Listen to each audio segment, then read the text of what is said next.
আজ আমি করে দেখাবো আলু দিয়ে শঙ্কর মাছ। এখানে আছে শঙ্কর মাছ। শঙ্কর মাছগুলো বাজার থেকে এরকম পিস করে দেয়। আর এই মাছগুলোর মধ্যে একটা বালি বালি ভাব থাকে, তাই মাছগুলোকে খুব ভালো করে ধুতে হয়। আর উষ্ণ গরম জলে লবণ হলুদ মাখিয়ে তো মাছগুলো ধুয়ে নিয়েছি। আলুগুলো মাংসের মধ্যে কেটে নিয়েছি, এখানে এই মাছটা পুরো মাংসের মধ্যে রান্না হবে। কেটে নিয়েছি আলুগুলোকে এবার একটু ভাপিয়ে নেব। লাগবে পেঁয়াজ, এছাড়া আদা রসুন জিরে গুঁড়ো ধনে গুঁড়ো টমেটো ধনেপাতা গরম মশলা, এগুলো সবই দরকার হবে। মাছগুলোর মধ্যে মাখিয়ে নেব লবণ হলুদ সর্ষের তেল। আমার লবণ হলুদ আর তেল দিয়ে মাছগুলোকে ম্যারিনেট করা হয়ে গেছে। এবার আলুগুলো ভাপিয়ে নেব। আলুগুলো এখানে জলের মধ্যে সেদ্ধ হতে দিয়েছি, হাফ সেদ্ধ করে নেব। এখানে আদা কাঁচা লঙ্কা আর রসুন নিয়ে নিয়েছি পেস্ট করার জন্য। ঠিক আছে, ওর মধ্যে একটু কালো জিরা দিয়েছি আর দিয়েছি এখানে দেবো লবণ। কড়াইতে দিলে তেল ছিটকে আসে, তাই একটু সাবধানেই দিতে হবে।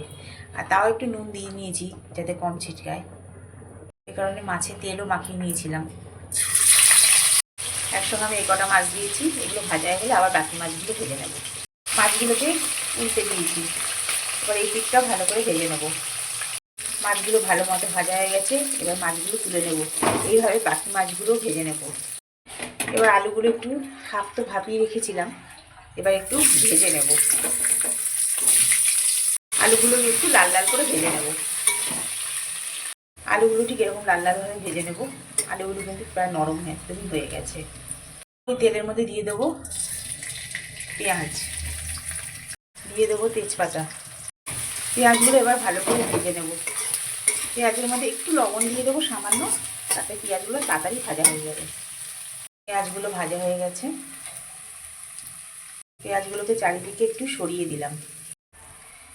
এই মাঝখানে আদা রসুন আর কাঁচা লঙ্কা পেস্ট দিয়ে দিয়েছি। এবার এটাকে একটু ভেজে নেব। আদা রসুনগুলো একটু ভাজা ভাজা হয়ে গেছে, এবার পেঁয়াজের সঙ্গে এটা মিশিয়ে দেবো।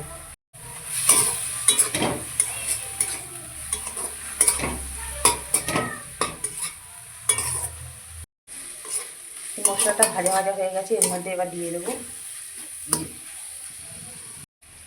ধনের গুঁড়ো জিরের গুঁড়ো।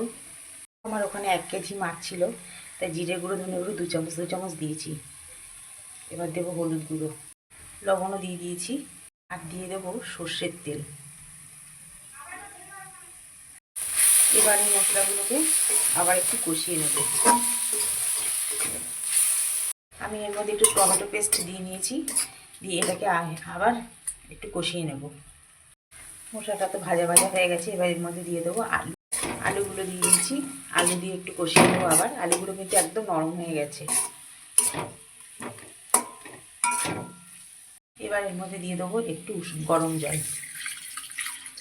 খুব বেশি জল এতে দেবো না, কারণ এই মাছটা একটু মাখা মাখা মতো হবে।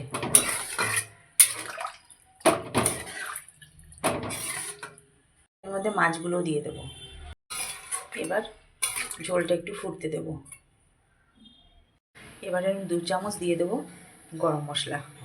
ফুটে আসাতে এখানে আমি আরেকটা মশলা দিচ্ছি, সামরিচ গোলমরিচ জয়িত্রী জায়ফল খালি কড়াইতে টেলে নিয়ে একটু গুঁড়ো করে নিয়েছিলাম, সেই মশলাটাও দিচ্ছি।